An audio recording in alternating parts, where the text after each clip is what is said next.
Hello, hello, hello. Welcome to another episode. I believe this is episode 10 now of Across the Board tonight. Very special episode, a little bit of a different episode.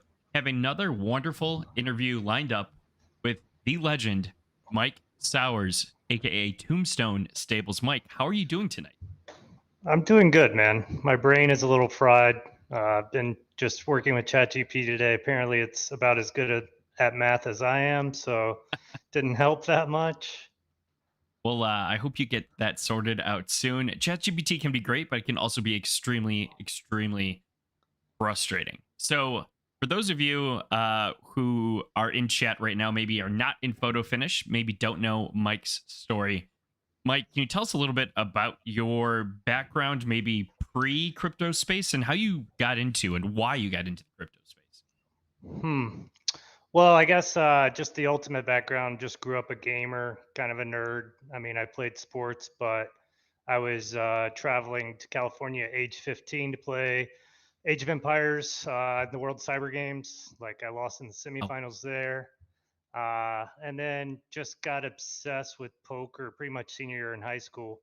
So I was just gung ho, reading every book, obsessed, playing countless hours. I'd be in college reading poker books like Joel Brunson's and just watching rounders and just totally obsessed. Freshman year, made a bunch of money, told my mom, I'd pay college, all this stuff.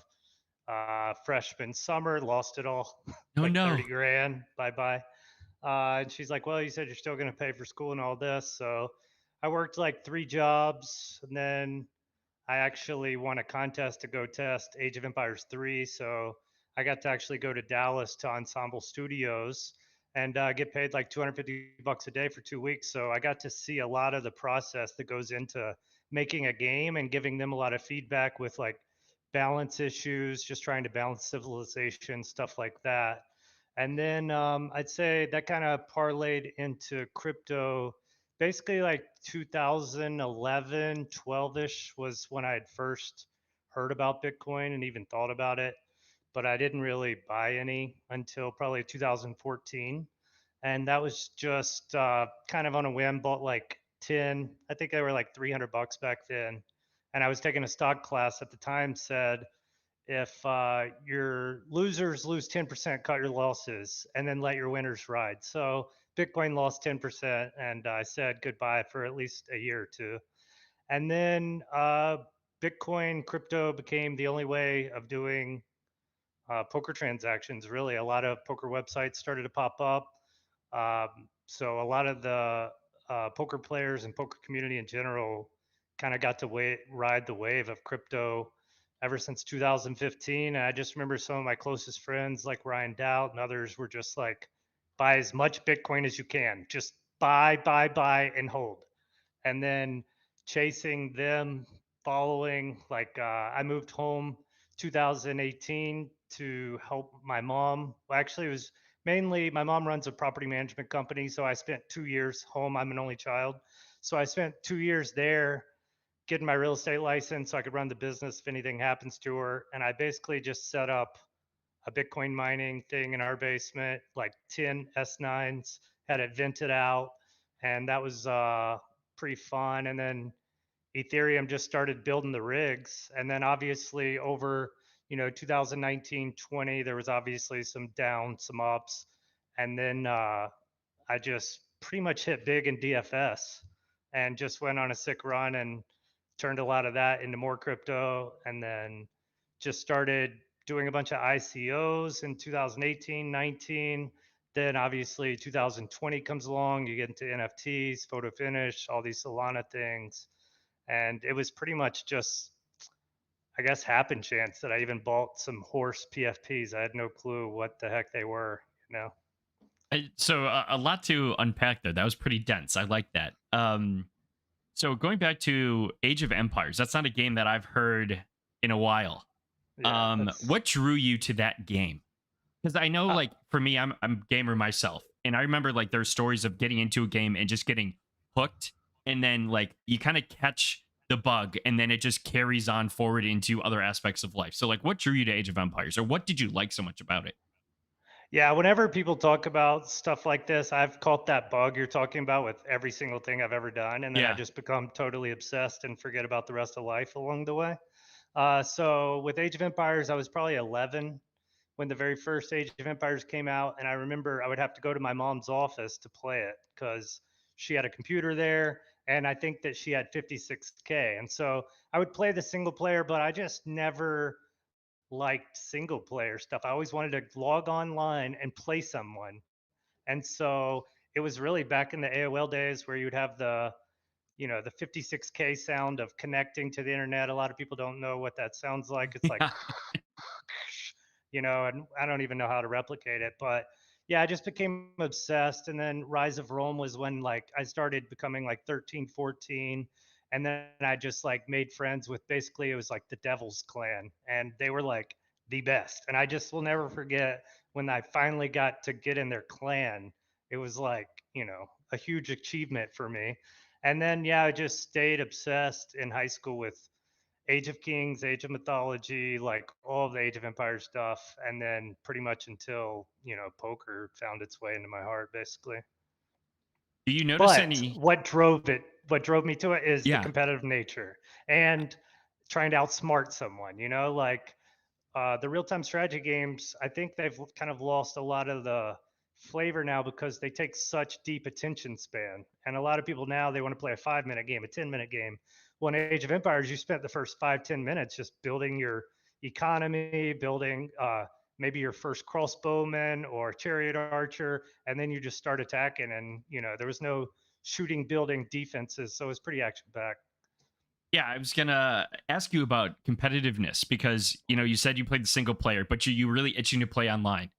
And Yeah. I see kind of a one-on-one outsmarting. How am I set up to better compete against my opponent? I could see potentially some crossover there in poker and even in PFL for like setting up your stable, organizing that. What so gaming, poker, PFL. What drew you to PFL? Well, I think what drew me to PFL ultimately was that it survived. Like, Sure. pretty much, I did come around for the breeding event, which I guess was March of last year. I had probably had like 20 studs, and I did the whole try to mitch and match my stud or my mares that they airdrop to create the best things. And I created like decent matches, but mostly below S minus. Like I had like 20 horses when I came back in like December of last year was really when I started looking at it, and I looked at a lot of my other portfolio that was gone that I invested, just different NFTs. A lot of it was 50% off, a lot of it was turned to zero. Sure. And Yeah. I just started following the Discord more. And then I told myself I knew they had a beta coming out in like October, but during football season, I'm really busy, play a lot of DFS, like grind every slate. And so I was like, at the end of the football season, which was basically around Christmas when I started really winding down and we got to playoffs, I just started doing the beta and messing around and really just started learning. And although I'm really competitive, I do like learning. So with poker, I've gotten burned out at times. With DFS, I've certainly got burned out. And so for me, it's like a new adventure to learn, try to outsmart people, and just it's been a really cool community. It reminds me a lot of early days RTS, and then poker, same type of thing. Like you have your rivalries, you have your heated arguments with people, and then at the end of the day, you're just all in it together and hoping for all the same outcome, which is that you win and that everyone else somehow wins. But it can't always be like that. A turn I didn't think we take tonight. How the relationship between PFL and Age of Empires and RTS. Yeah. Love it, love it. So, you mentioned RTS. You spend the first few minutes, at least of Age, setting up your economy, getting kind of the base pieces in place. Let's talk a little bit about your stable and your stable construction. When you're looking at pieces, how did you go about doing that? How'd you go about with the original breeding event? Were there acquisitions after the fact? Walk us through kind of your journey of you said you try and mix and match for optimal tickets. What steps did you Yeah. take after that? Basically, when I played the beta, I realized that my stable sucked. They didn't have a lot of the stuff that they have now, which were the allowance races for the lower grades, the handicaps. So if you had A's and B's in the beta, there wasn't really a lot going on, and that was mainly what I had. So I was breeding with just the top pieces, like everyone was, because we were getting free money. And then I just I did the breeding event, and I kind of bought a few pieces over last summer. And then I think whenever I first came back, I bought this piece that I eventually sold to Mo.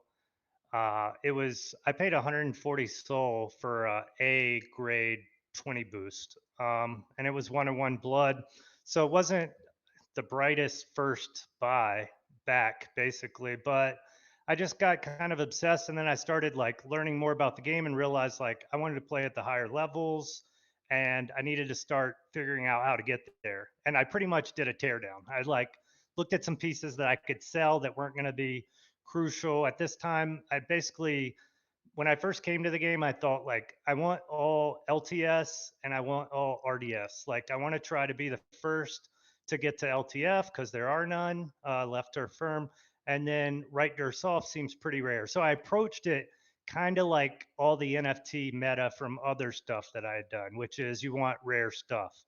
Uh, but I kind of realized like this wasn't going to work. I couldn't really just force my hand and know what I was going to get. And I just decided to take like a value strategy where I'm just going to live every day in the market. I'm just going to pay attention, watch, and then just try to get deals. And whatever sector they come in, like that's what I'm going to do. But I really want some S minus. I really want some S at this time.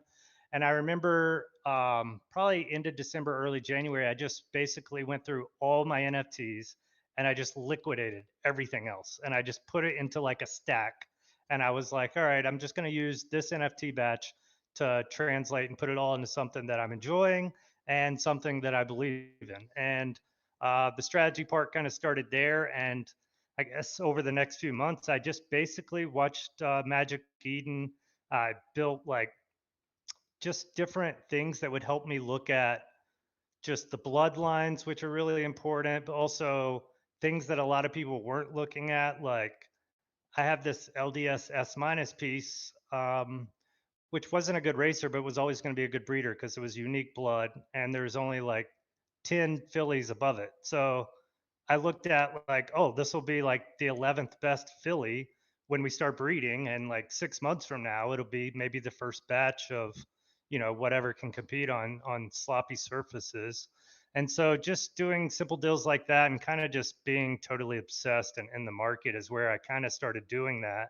And then as my stuff started to like take hold, actually a lot of those deals I got were in left dirt. So I had like just like a bunch of A's. Actually, around that time, I was mainly just getting A's for like 30, 40 Solana and just trying to be the top 10, 15% on my spreadsheet, which meant in left dirt firm in A, I'm going to try to get like the top 10% ticket by boost and all that because I'm like, well, maybe it'll give me the best chance to win, and obviously you talk about matches and all these other things in play.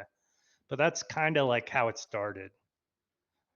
So now I've got your stable up here and see, great depth, great diversity. I like the kind of slower, structured approach that you took after your rebuild. Okay, you had your budget, you consolidated, you created a budget, you started to look at the market, what fit in your strategy. Everyone's going to have a different strategy when they approach this and what they Yeah. can and can't buy. And you went for it and you went all in on it. I'm just looking at all of Yeah, the these two big horses and foals in pieces. here. Yeah. The two big pieces, like I remember looking at Big Nose Kate, and at that time I think it was Lucky Lucy. It was a horse owned by Ghost. And I just kept looking at it every day, and I'd already known that it bred like a top 5 horse in the game. And I just kept looking on my spreadsheet, being like, this is about the highest horse that I could afford. And I think at the time it was 888 Sol or something. And this was actually probably the best purchase I ever made because immediately I came into Discord and people were like, who bought this horse? And then I found Ghost and he basically became like my mentor, and I was his pupil, and he just let me ask him a million questions. And by then, this is when I was really like starting to learn about all the different bloodlines, the rarity, boosts, what they mean, what it means on the track, stuff like that. And then Doc Holiday was probably the one that I just finally went all in on, and that cost like $12,000. I think it was 600 Solana.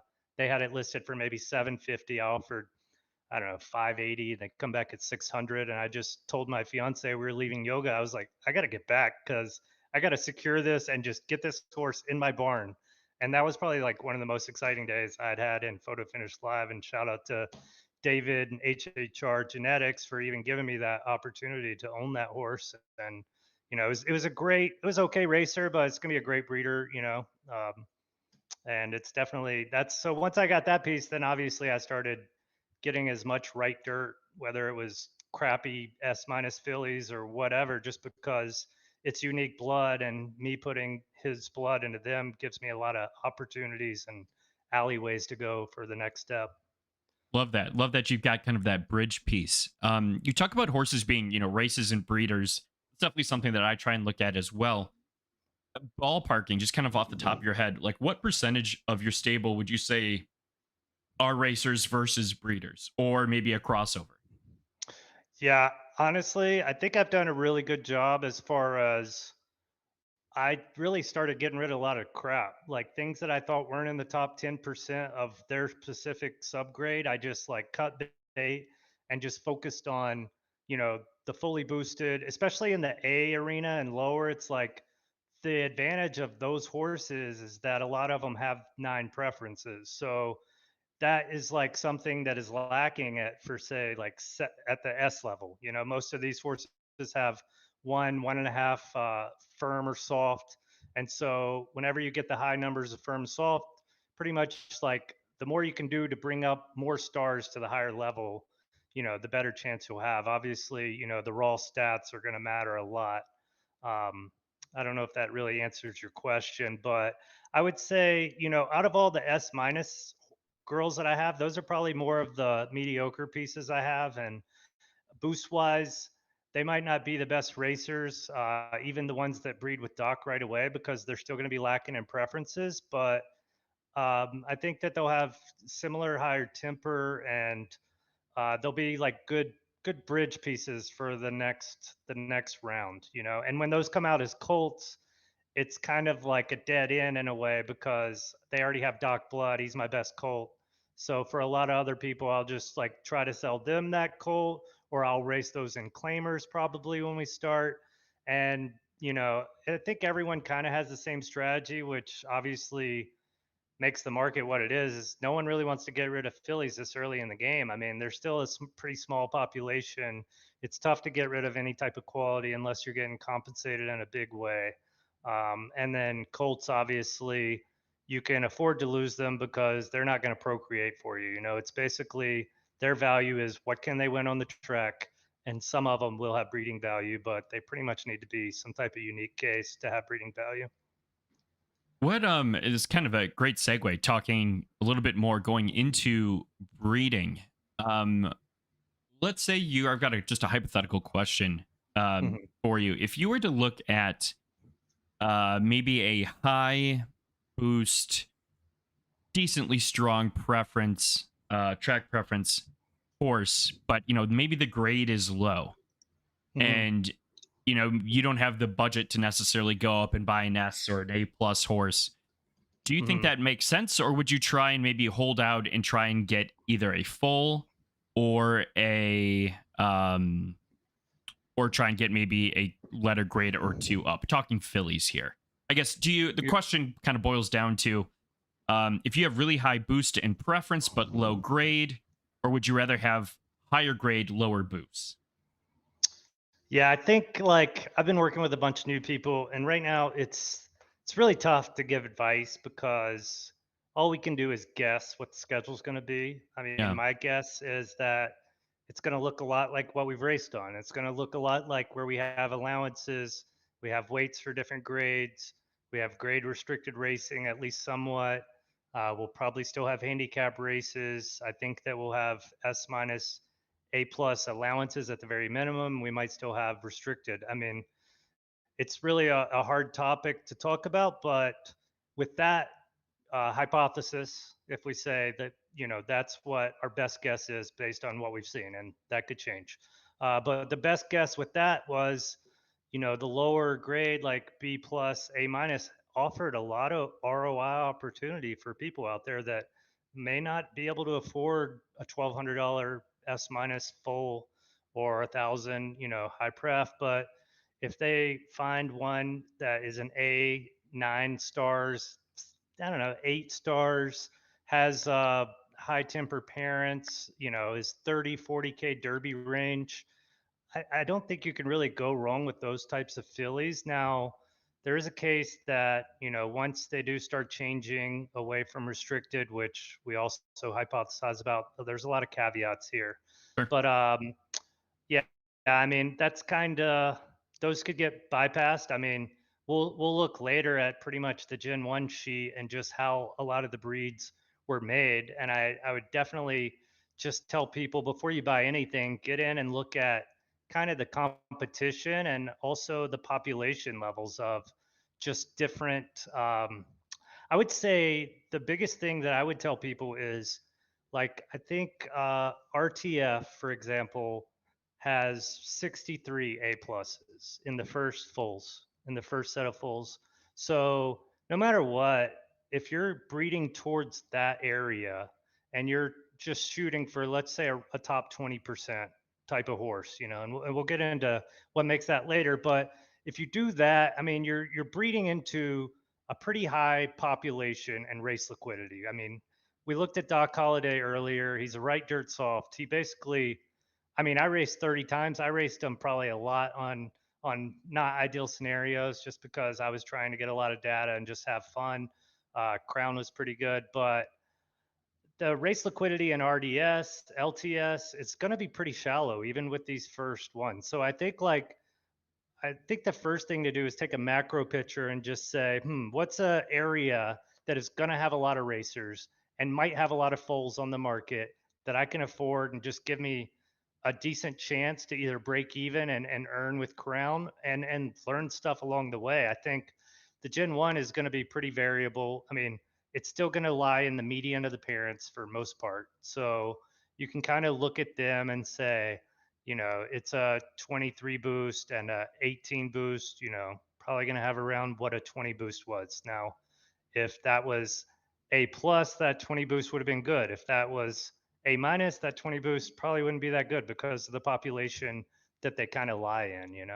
Sure. Sure. Yeah, absolutely. I think we have the race economy as a whole, the race ecosystem as a whole, but then we also have the subsets based off of the different preferences, and understanding those and the population within those, the availability of races within those is incredibly important. Yeah, I was even thinking about this the other day because I feel like I can brainstorm and see things in my head and how I'd like to translate them, but it's so tough for me to either put in words or put into a chart or put on a spreadsheet. Sure. And like one of the things I was thinking that I've learned even over the past month is like I only have like 4 pieces in RTF. I would say most of my stable is RDF, LDF, RDS, LDS. So just the dirts. And I don't know, I bought 4 pieces in RTF just as like something else. But the thing that you'll see when you look at S minus RTFs is that there's almost no one of one blood.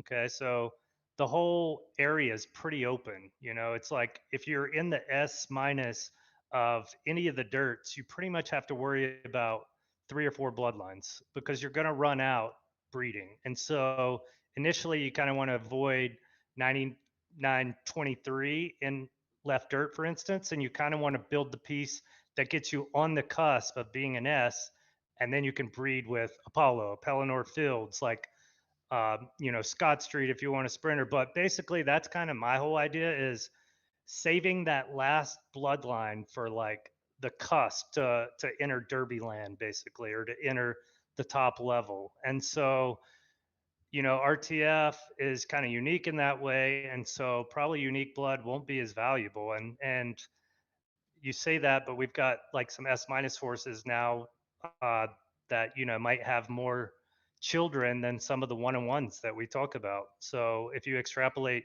6, 8 months from now, they might be the top horse blood that you'll be trying to maneuver around. And so these are all the things that make it so complicated and in depth, and why you have to spend a lot of time really if you really want to be like know your game. But also it's like so tough for us to put in a chart and say like, oh, these are the things that matter. It's like there's so Right. many things that matter. It is very complex, and I hope that's something that adds to the longevity of the game, really. Yeah. So I mean, you've got this huge stable, you've got some good diversity here, you've got some strong contenders. What Hmm. is your, if you could boil your breeding strategy down to, let's say, two or three sentences, what would that be? Well, I it's guess first, let me ask you this first. Do you have a single breeding no, strategy? Okay. What is your then no. predominant breeding strategy? Well, the first season I said I'm gonna basically breed in house. I have Diablo, he's an A, he has a really big speed wick, and I'm just gonna kind of go slow. And then obviously some horses open up for cheaper than you thought. You didn't necessarily know that Shawnee Bear would be like 120 bucks or whatever he was. And so I'd already bred like half of my dirt, which I probably would have just took it all to him. And so honestly, I think like a lot of people, I probably bred too early and wasn't patient enough the first time. And then the second time, this last breeding period, I basically was like, all right, at the top end of right dirt, I need to go get a bunch of different bloodlines because right now you can breed in house relatively cheap. So if you have bloodlines from other places, we can kind of hypothesize that you'll be able to breed cheaper. And so my idea was like, all right, let me target some of the more expensive horses that I'm going to pay for and go breed with them. And I even bought a few wombs. I think I bought one from Big Brain and I bought one from D Stables, which got me some good outcomes and some really good horses at the S level of RDF. Because although I have Doc Holliday and although I have Kate and even Lisa, she rolled like a SS minus speed, I still have to chase this new guy called GVG around. And this guy shows up and I remember talking to him a little bit, and then all of a sudden he has like 30 S's basically. So it's like, all right, well, I'm gonna have to.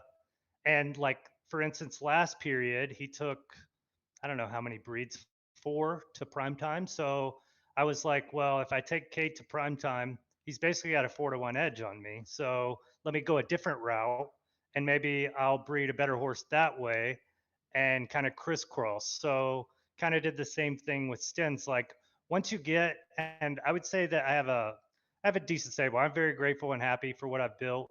Um, but I don't necessarily have the most elite stuff. So I might have second tier stuff. So in RTF, I have an A plus. I think it's 22 boost, two temper or something. Her name's Pocahontas, and so I can't like.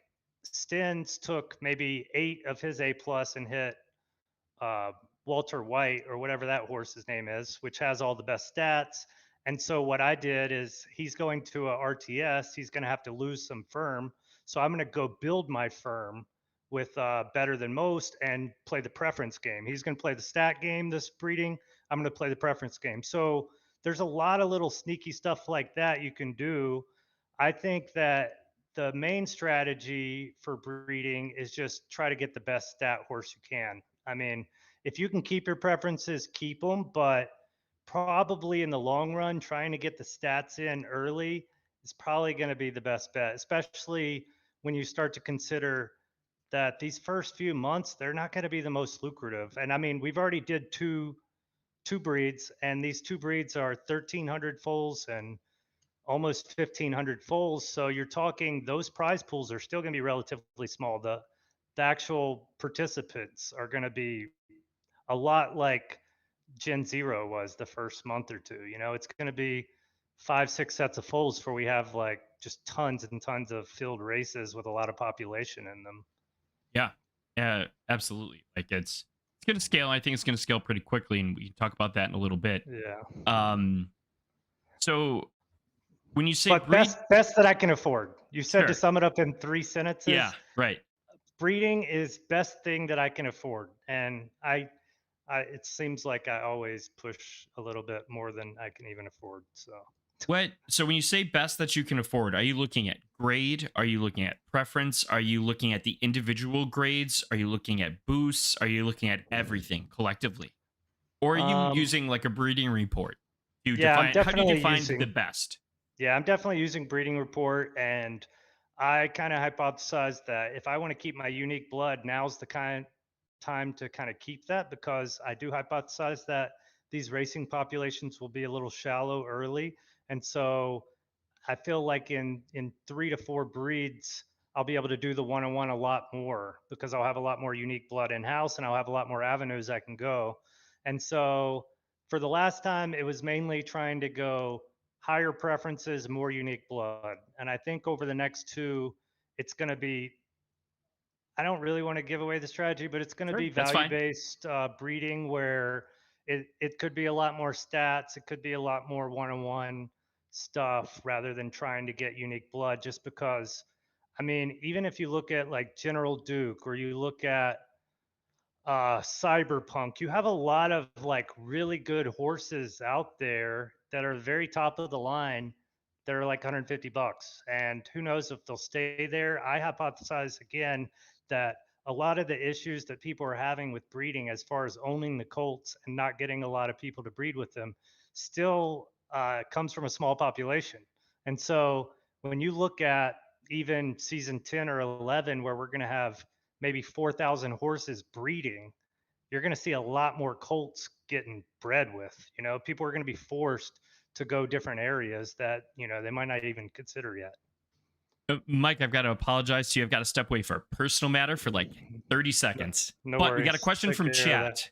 So, from over at Kick, Latuda asked, "Does Mike know if there are any top tickets that haven't been redeemed yet?" So, if there are, Okay. talk Yeah, I'll through take care of this. who You or got what this. you think those are, and if you could give us a little bit of a why. I'll be right back. Basically, I look at this every day.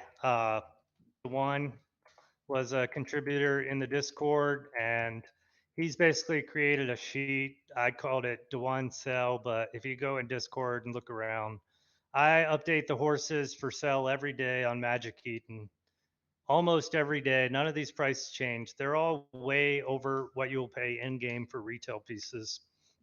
You could say that even a lot of the ones, like I just pulled it up right now, there's a B minus Philly 21 boost for 13 Solana, looks like. I guess Solana's at 25, so you can kind of do that math. You could probably get a cheaper brand new full that's going to be higher grade, higher preferences, probably for close to that, if not beating that.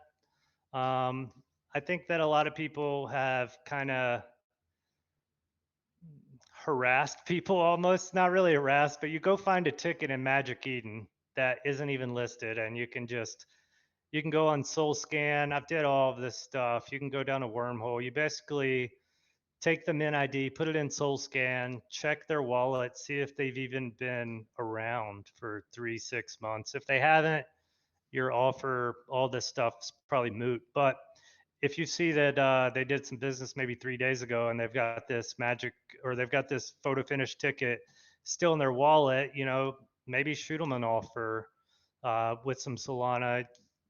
I think that's about the only thing you could do. I mean, I don't know if these people that have the prices just set and never changing them, because I'm just looking now, there's an A minus 21.5 boost for 100 Solana. It's like maybe, I don't know when that price was ever there. So yeah, it's pretty tough. I think there's one LDS that I've had my eye on. I've kept kind of good track of it. It's SV8K. It's an S minus. It's 8.5. It's unique blood.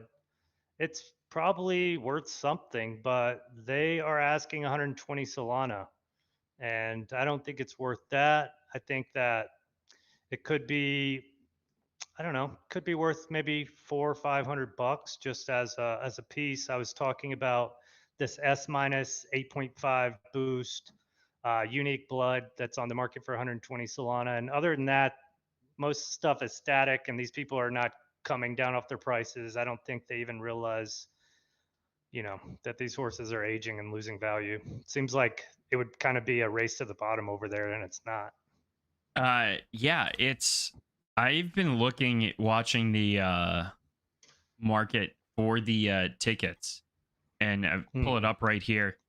It's been tough. Like there's some things like, oh, I'm kind of interested in that, but I do feel like the tickets are still kind of overpriced right now. Oh, they're way overpriced, and you got to be a hound. But I don't think it's worth your hound attention anymore. I think it's best to stay in the in-game marketplace, watch that. Look at the bloodlines when new horses pop up, and kind of get a feel for where the in-game prices are for all these foals. And we're about to have back-to-back breeding periods, so you can expect that with back-to-back breeding periods, plus people needing money to race next month. I mean, a lot of people are probably either going to go a little cheaper in breeding or just really maybe sell some things to create that racing budget. Because one of the things that I've been looking at is not only will the entire population start to rise almost exponentially, but even you will, like we were going over before we came on. I have 22 fillies that are making new horses every month. So, this first one, 22 horses. I think I was probably on a $200 to $300 a day entry level for all of my horses when we were in Gen Zero. So, I expect it'll be at least 200 a day. And then as you start to double that, I mean, I don't know if I can afford four, six, 800 a day in entry fees. So obviously, I'll be looking to kind of get rid of some pieces.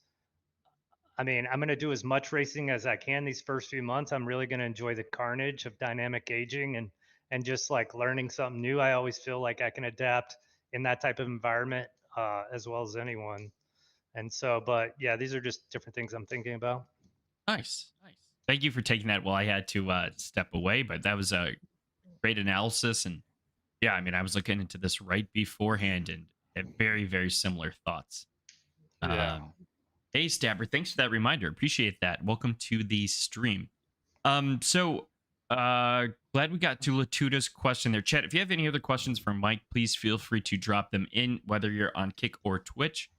And then so anything else you wanted to talk about show Yeah, maybe let's chat just tonight? bring up the growth estimate because I was Sure. just talking about how this game will grow. One of the reasons that I'm pretty bullish on it is just because we do have a revenue model here. And, with ChatGPT, this wasn't, I don't know, I probably spent 4 to 5 hours really trying to hone in and tell it like horses die at age 8 and 80% of fillies I want to retire when they hit age 3. So this isn't Sure. exactly probably perfect math, but it's just kind of an illustration of, the breeding population and the racing population. And we're kind of in the dog days of August, and it's slow right now, but it's about to pick up and it's going to go fast. And this is kind of like what makes the whole thing bullish for me is that as long as you keep producing horses and creating revenue, whether it's, through rake breeding, I think and hope probably that a lot of those mechanics change, especially, I mean, all this works for 12 months through the growth stage, but once you Yeah. get out of that, it's like you really got to find some mutual sustainability, not only for the company to start making money, but, people to have realistic return on investment capabilities, I would say. And so these are just some of the things I did. You can see it basically takes season 14 for us to almost hit 10,000 horses. We might get there sooner. I don't know. And I think we went 18 seasons in the beta, and we were only, I think it was like 5 or 600 horses were breeding per month, and now we're up to like 1,500 Yeah. before we even hit this next breed. And so, I think the real great time is when these first sets of foals can now start having babies. And that's when you start to see all the metrics can really take off. And you can start to see and put an idea of like what the company's revenue could be. And that's kind of what the spreadsheet is showing. It's basically showing, if you go to the very top, Sure. um, I just used uh, the first 2 seasons. I think it was between 65 and 75K rake based on however many horses we had. So I basically just made a raw assumption that for every 3,000 horses on the track, we'll generate 75,000 in rake. And then the breeding fees, it was 35 the first time, then went up to 45. So I just talked about how breeding, people might be a little cheaper. People might do more in house this time because we do have back to back breeding options or times. So these are all things that it's just kind of interesting to think about. Obviously, this could be really optimistic, and this kind of relies on user growth because we did talk about I'm not going to be able to afford 800 in entries per day unless I'm just winning everything. Yeah. And then, um, so you're talking revenue numbers, even within 8 months of them getting to almost 500,000 per month. And this is not financial advice. This is not me telling you go buy all the crown. This is just These are an idea. projections, These estimates. are an idea of a possibility. I don't even want to call it projections. These are just a possible thing that could happen if the horses keep growing, if everyone keeps racing. Even when we talk about this racing population number, we'll know that like at least 25% of the horses might not race. If they don't have a profitable place to race, they might just sit. And so this is where it's really exciting for me because we all bitch in the Discord endlessly about the schedule, right? Like the schedule needs to be good. And I've done it. I'm so guilty of it because I'm so passionate about this project. And, I Love the will honesty. apologize right now. But their goal as a company has to be to optimize the schedule, the breeding, the rake. These are all the things that are going to make the revenue number churn, keep growing, keep getting better. And that's also our part as a community is to help them know like, hey, this schedule isn't working. My horse has sat here for 4 days. Like, what can we do? Like, let's get in here together. And that's what's so awesome.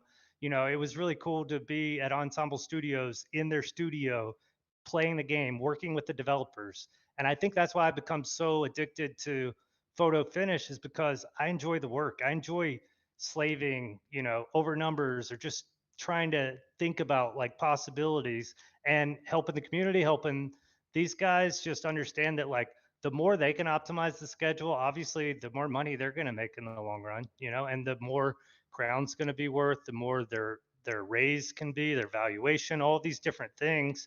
And it kind of goes hand in hand. Creating more revenue just can help the community, can help the racing, can help guys like you who are creating content as well. And Absolutely. so all that just kind of goes hand in hand. And this is basically just showing like how quick the population is going to start rising. And then when you start looking at all the revenue they've already done, and this doesn't even have the marketplace revenue where they're getting 5% in fees. And then you look at all this, and this is the money that they could be making, but instead, for the first 12 months, they're just giving it back to you. I'm Yeah. used to zero sum games, which is why I set up my stable like I did. And I just wanted just like the top of what I could afford, and hopefully it'll win. And so I think I think that's why I'm really bullish on the project is just because it seems like something that doesn't really exist in the community, or at least a lot of the projects, ICOs. I mean, I've probably invested in at least 20 ICOs and God knows how many NFTs, but there's been rare cases where I'm actually on a revenue model that's in a Web3 type thing, similar to poker and DFS, where I can actually capitulate or capitalize on the rake. And I think that obviously that capitalization is going to have to go down to where the team can start making money as well. But Sure. we're 8 months from actually having to figure out that, and that's going to be an interesting segue for where they choose to go as well. Yeah, that will be a huge turning point for the project. But And then I think we should go to Gen 1 next. let's do it. And then maybe just go, I don't know, what horse is your population in? I'm LTS. All I'm right, all let's go. LTS. What grades are your foals? Uh, A minus. All right, let's go grade. Let's just pull up grade A minus and then go to LTS. And this is a tool that Absolute Horsepower Stins created. The good guys at Gap Data basically copy pasted the entire everything I needed. So Me and Sin's probably spent 10 hours doing input, and then these guys churned out an Excel for me that I could just copy paste Nice. in 20 minutes and Great guys. do it. Yeah. And so which one is yours? Let's find yours. And this is kind of how I've been assessing full value and kind of where the outcomes are going to be. Right here, Wabi Sabi's full. Wabi Sabi's full. Okay, so right now I've got so this means you're the fourth. What do we have? 21 horses, and that holy girl is probably just missing the mom data. So that's some stuff we need to clean up. But basically, this is what I've been looking at, and it's kind of how I set up my previous scouting sheet, where you kind of look at your competitors. And one of the things I would look at if I were you is I would just slide over to the start, speed, stamina, finish columns Sure. and kind of just look at you already know that you're the fourth best rating wise, and this rating is doing nothing except for assessing a number to an S plus, assessing a number to an S. And I don't Sure. know if you go on the grade scale, the next page it'll actually show. I have not even looked at that, and I will probably change the model a little because I do believe in preferences a little bit, and we don't even have them in the model at all. So I think it's like a minute number on the scale. It's probably not even like more than two, even if you have all the preferences or something added to the number. Um, and yeah, and so go back, and then I think you're probably going to see that all of these are like stamina horses, basically. But you can kind of look at you probably have more speed than most of your competitors, and this is and more start.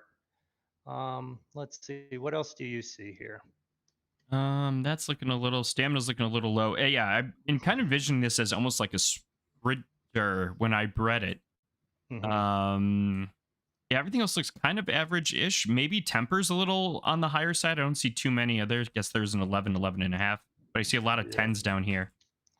And then the other thing that I see about this horse when I look at it compared to everything else is how you have soft three, right? Yeah, And so soft and firm across the board are the toughest to have the highest number in, I mean, if you look at RTF, there's a ton that have three, but all the other preferences and LTS is going to be tough. So the higher you can take this in future breeds as well. Obviously, this came out as a colt, but when it comes out as a filly next time, keeping that three and getting up to A plus, getting up to S minus, where a lot of them will still be 1.5 there, is going to give you something, And I think that's what we'll learn. But this is kind of how I use this tool, and sure. I think we'll probably end up sharing this. It's basically a very basic thing, but I'll do this and I'll look at the marketplace. And if I see a horse that is the number one at RTS A plus and it's in a value that I think is fair, I'll just go buy it. And Nice, so, nice. I like that. and You've yeah, got a and process. You've got a logical process that you're following through. yeah, I like putting numbers to something, Sure. even Same. though it's just a guide. This is kind of like what we just talked about the other thing. I'm not good enough at modeling. I'm not smart enough with all of that stuff.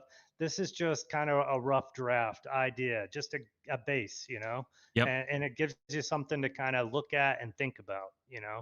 Yeah, absolutely. And that's something I definitely try and incorporate into my tools too. We talked about EV price, which I'm probably just going to rename to median stud because I think that makes a lot more sense the other day. But I also have like a horse kind of score that's very similar to what you have on your grade scale page. Um, What are you changing? What are you doing different, or what are you seeing that like that you think might be important that I might not be seeing? so some things that I'm looking at right now. I'm a very small stable, but I've been fortunate enough to have some success, in my opinion. Um, in that I've made a few thousand derby off of racing. Hmm. And so and when I bought what I consider to be some sort of a breeding pair. I don't think they have strong distance preference matches, Hmm. but they're both very strong, like 24 and a half boost and I think 21, 22 boost, both Okay. LTS, very high track preferences. Um, so when I looked and Mo, shout out to Mo in chat. So Wabi's daddy is weekend moderator from Mo. Oh, And nice. so I'm looking at very tight. In fact, I can even pull it up here. One sec. Yeah, pull it up. It'll be easier to visualize and see.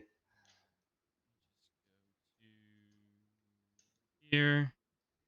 Give me one sec. But yeah, there were a handful of things that I really liked in this. I'm breeding slow, is Mhm. what I'm calling it. So I'm breeding for yeah, here we go. We've Basically, got the allowance is to stay. If the allowances stay, yes. you're in great shape. And Yes. the thing that I know about third time is they're not going to leave these grades just out to dry, out to go race S's. Even if they incorporated some new ELO system, which is something that I would really like, or Sure. some way to put a number grade on these horses because there's going to be so much variance. Even it's going to surpass and work around the grades, Even like this horse that we're looking at, we saw an A minus beat a full S race, because it was early pubes, the first time that we saw dynamic aging. And so a lot of the OGs, me included, are like kind of thinking like, wow, like this could be some carnage. Like we don't really know, but I'm excited to see it, especially because it's a lot easier to brace for than it was then. It was really shocking then. Yeah. Yeah. It's there are going to be some really exciting times coming up within PFL with dynamic aging, with population boosting. Like there's Yeah. so much coming up. Yeah, Um and if they put user growth and the content is already growing. You guys are doing a great job. I just want to say thank you for even yeah. putting any light on us, building your tools, listening to me tell you, hey, I don't like this about your tool. I'd like Yeah. to see this. Even that type of stuff, I just appreciate, so thanks. I'll listen. I won't guarantee I'll do it, but I will listen. Yeah. Thank you, Arden Park. So what I'm for this breed, what I'm kind of looking at here is you can look at the sire, the dam. You're really just checking for relation here. You've got your track preferences, your grade, so you can just kind of see how that matches up, and then your boost. So again, I saw really strong track preferences here, both in direction, surface, and condition. Hmm. 3-3, 2.5, 2.5, and 3-3. And then I saw, a best fleet figure and average fleet figure improvement in weekend moderator versus what I had. Um, Okay. Profit wasn't great, but in looking at the actual horses' races and race performance, I saw some opportunity. Mo even admitted that he kind of missed raced a little bit. Yeah, I would say so. He was kind of just he kind of almost got dealt a weird hand because he got gifted this horse for being a moderator, Yeah, and so he had to do the discovery when everyone else knew their distance pref. So he exactly. was just kind of like, "Oh man, what do I do?" Yeah. Um, and then one thing that LTS really struggles with, as I'm sure you know, is a sibling problem. Hmm. And so Wabi has two siblings. Weekend Moderator has zero. And so Gotcha. to me, I saw that as a big opportunity. Now, if this was, an S minus horse, I might hold off a little bit, kind of like what you were saying earlier. Hmm. HE, this is what I call horse efficiency. Again, it's a simple quant number. This looks at your win percent times your average profit. So if you want to breed up for power, and Hmm. that's kind of what I would look at kind of in isolation. But again, when you Okay. know the horse hasn't been run correctly, HE kind of is a wash and not something I would really look at too much. And both had 3 attribute matches, so I'm thinking maybe there's something to stronger genes I love um, this. with a Like lot of high boosts. I have a horse, Diablo, that's an A, and Hmm, I've really strongly gone back and forth about even. I have an A plus 25 boost. I've even thought about breeding that with Diablo just because the speed wick is crazy, so it kind of looks genetic. But just with the matches in general, if I take Diablo and I think it's in Discord under its stud thing, and I won't even say the competitor that I put it up against, but Diablo has 3 matches, the competitor has 2 matches, and I just put up that for an illustration of what matches can do, sure. because if you look in the barn at Diablo and the competitor, they have exact same stats.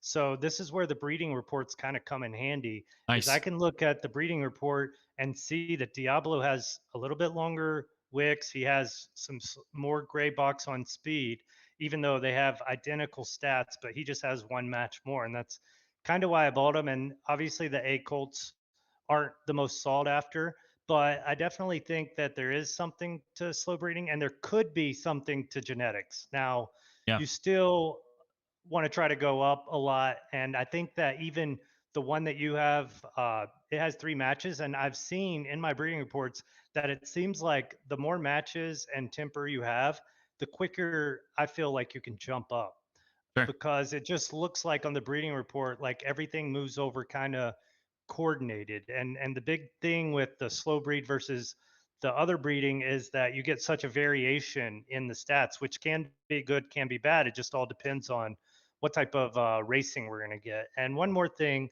about, the profit thing, I think like all of that's going to be great, especially for these next generations. But with the previous generations, it's tough because a lot of people did race for farms. So you might have Yeah. people that have won every single race, and it's because it was their S minus, their protector of their other horses in Yeah. in a race. And so definitely double check those things. Definitely go back to the page on the website and see, like, all right, was this in 6, 8 person fields, or was this in 4 person fields? And oh, all the other horses are from that same stable, so it must have been when they were trying to get a lot of crown, and racing was slow. So A hundred just all percent. these things. That's a great call out. Yeah, use the site, use Gap, use my racing data. But yes, look at that stuff too. Because Yeah. you need the complete picture. So now the final two pieces that I really liked in this breed was one, it was at floor price of 4,000. And Yeah. then two, looking at kind of these charts here, this is your average fleet figure for both, so you can kind of see possibly where's their potential opportunity. But then I see it's only one race, so I mean it's kind of it's a trash sample size. But Yeah. they both finished well at 6 furlongs. So I'm like, okay, that's a dice roll at maybe getting some distance preference match up, if that's even really a thing. And so just Yeah, I at think it might be a thing, but also when we looked at the stats on the sheet, that's kind of where we first went to, was start and speed. So this kind of correlates with that. And like I think like no matter what, we're never gonna have samples that you can draw concrete collusion conclusions. And so a lot of things are hints, and right. they're gonna kind of drive you the wrong way sometimes. But the more hints you can stack up to give you a hypothesis of, hey, this might be a sprinter like this. Obviously, your first race is probably going to be 6 or shorter, Yeah, just to see. absolutely. Yeah, I like that you use hints. I use puzzle pieces as my analogy, and just like, okay, here's a piece, here's a piece. Does it make sense that they all fit together? And then, okay, do I have a picture? Is it a clear picture? Is it not? Yeah. I think you're going to do great at that. I mean, you've kept me on topic very well, to create the picture that we're trying to draw here. I'm going to ask you, are you Yeah. going to go back to weekend moderator? Are you going to go a little higher next time? What are going to be your strategies? So I'm looking at it's just going to be a case by case basis. I mean, continue to try and breed slow, but that being Hmm. said, if there is an A plus or S minus that I feel has a very strong profile, like Weekend Moderator does, Hmm. and again within budget, Yeah. I'm going for that. But if Mo's going to keep Weekend Moderator at that price, I'm really tempted to go back again. Yeah. And so I have this conundrum too. Like the first one, all right, you obviously like who you're breeding with. Then you put out a colt, right? Yeah, And so we think like, oh man, we didn't get the filly, which is kind of like where we think we're going to keep building our bloodlines up is through the fillies, because the colts, they're almost just racers or whatever. So when you do come out with that colt, is there any hesitation to be like, man, I already got a colt there. If I get another colt, now I can't even like breed them. I've been trying to think about that myself, as like, all right, if I get a colt there, do I want to go somewhere else just in case I get a filly, and then I can breed them together in house or something? Those are just. that's occurred to me a little bit. My thought process is that my main horse, Hawk and I, who's an A minus, and who I'm profitable with in terms of racing, and I'm just having so much fun with on LTS, Hmm. is that, could this be another Hawk and I situation? That's the dream. That's the hope. In Yeah. that I have something that I can race. I'm not going to make a ton of derby, but Hmm. something that, can keep me excited. And if my slow hypothesis pans out, there could be some really strong genes within this horse. And so if I were to Yeah. go back to kind of to answer your question, if I go back to weekend moderator, well, I'm happy enough with what I have right now. Maybe I get something even better, or maybe I get a filly. So I still see upside in going back to weekend moderator. Yeah. And then I was thinking as well, like obviously we're breeding one more time blind, which Yep. will be at the, starting on the 21st. And then the next season, we're actually not going to be breeding blind. We're going to be breeding with like 5 days of data, Yeah. which, and the data, this 5 days of data, if you have a few horses, you might not learn a lot, but if you have 20 horses racing, you might actually have enough data to kind of be like, all right, well, heck, this slow build, it was middle of the sheet, but actually it's like top three class so far. I don't know, maybe it's early we call it early pubes, we call it Yeah. early aging. And so maybe I'll just go back to that one this time and just see how it rolls or whatever. I mean, I think these are the things that I'm going to be on the lookout for, and why I'm so excited to kind of hit the track with as many as I can just to get as much data as I can. Yeah. Yeah. I think that's going to be really important. I think that's going to be huge. But I'm excited. When I looked last period, I did not breed. Um, simply because I didn't see anything that really stood out. I could have hit weekend again. I kind of regret that a little bit.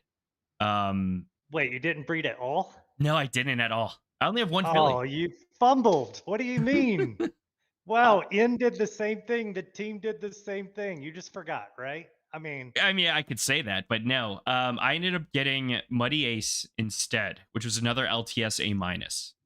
okay, Um, I got you. and uh, he's been okay, and I'm using him to test a distance preference and performance theory. All right. Well, next time you want to take a month off, let me tell you what to do. You go in the Discord Yeah, and you go into trading selling. yeah. And then you say, does anyone want to buy my womb? Because I promise you, Oh, sure. Yeah. someone out there, there's a whole market for all of this. Good And point.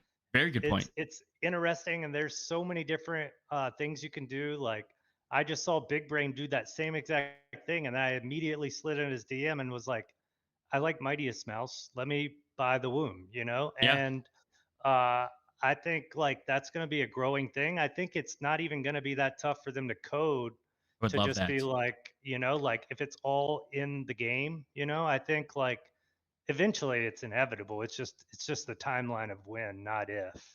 Yeah, yeah. Yeah.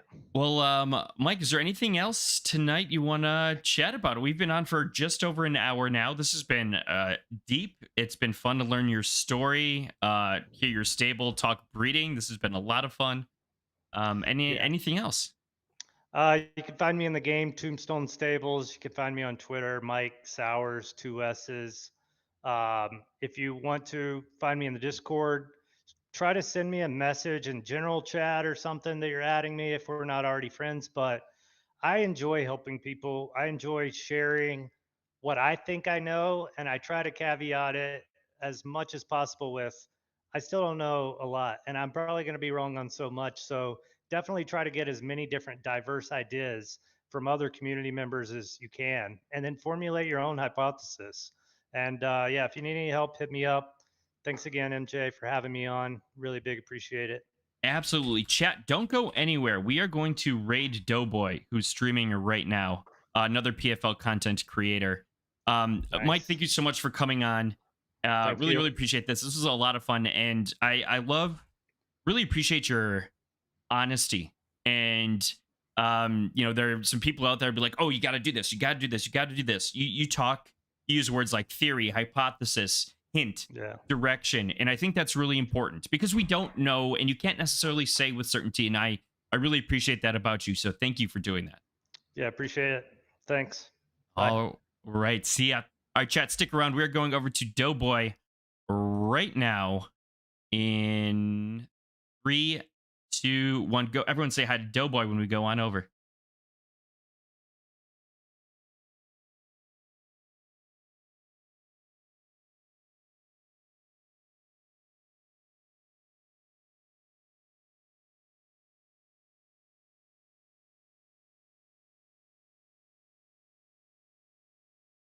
here.